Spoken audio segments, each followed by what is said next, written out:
So children, now we are here starting the anatomy of monocot stem. Again it is a diagrammatic sketch in the simple microscope, and one portion of it is being drawn here in the cellular form, that is in the compound microscope. It will be observed like this. And here they have given just in a small paragraph the anatomy of monocot stem. That means only the differentiating points of dicot stem and monocot stem we are to mainly focus upon. Lekin again I have made the notes of monocot stem also, and I am sending those notes also, but we are to discuss it through the diagram first. This is dicot stem, but now I am showing you the monocot stem. This diagram also I have sent you. This is again the half circle, and here you can see, first of all we are to see the epidermis. Epidermis is here again, as the dicot stems epidermis is there parenchymatous, and it is covered with the cuticle, but trichomes are not seen here. Point number one difference. Second difference is that here hypodermis is sclerenchymatous. In dicot stem it was parenchymatous, here it is sclerenchymatous. Now here the cortex is not divided into endodermis and general cortical layers. It is called as ground tissue.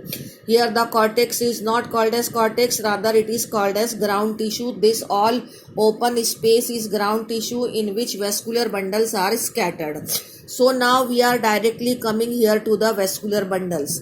So first of all, vascular bundles are scattered in the ground tissue.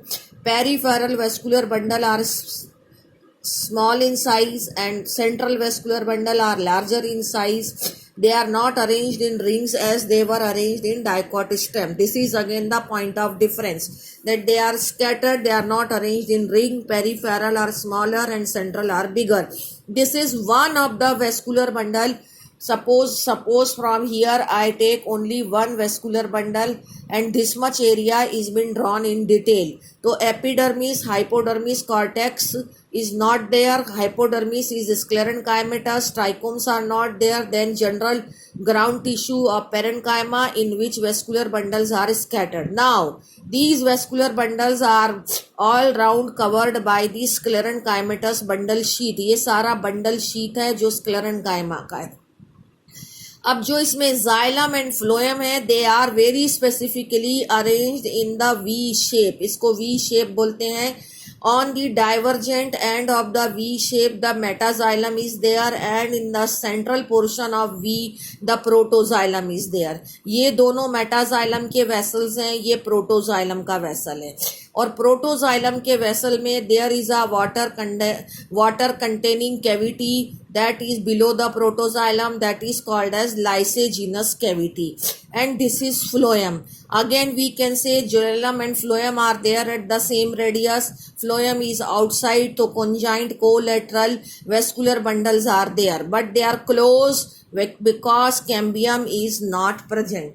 This is about the vascular bundle present in the monocot stem, and in this phloem fibers and phloem sclerenchyma is not there. Sieve tube and companion cells are there. You can see the sieve tubes. These dotted structure are showing the sieve tubes. Okay, and in dicot stem all the four components of phloem are there, but here two components of phloem are there and two are not there. Sclerenchyma and fibers and parenchyma phloem is not there. Again I am repeating, these two vessels are large vessels of metaxylem. This is a small vessel of protoxylem, and this is the lysagenous cavity. Vascular bundles are scattered, peripheral are smaller, central are bigger. Hypodermis is sclerenchymatous, ground tissue is parenchymatous, bundle sheath is sclerenchymatous.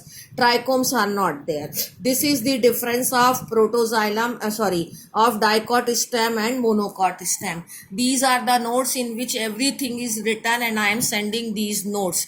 I have explained you, and everything is written here, from the epidermis to hypodermis sclerenchymatous, ground tissue is parenchymatous, vascular bundles scattered, peripheral are smaller, central are bigger, they are covered with bundle sheath, they are conjoint, collateral and closed, they are scattered, they are xylem is in V shape, and metaxylem and protoxylem are there at divergent end in the central lysagenous cavity below the protoxylem, and phloem is composed of sieve tubes and companion cell, phloem fiber and parenchyma is absent.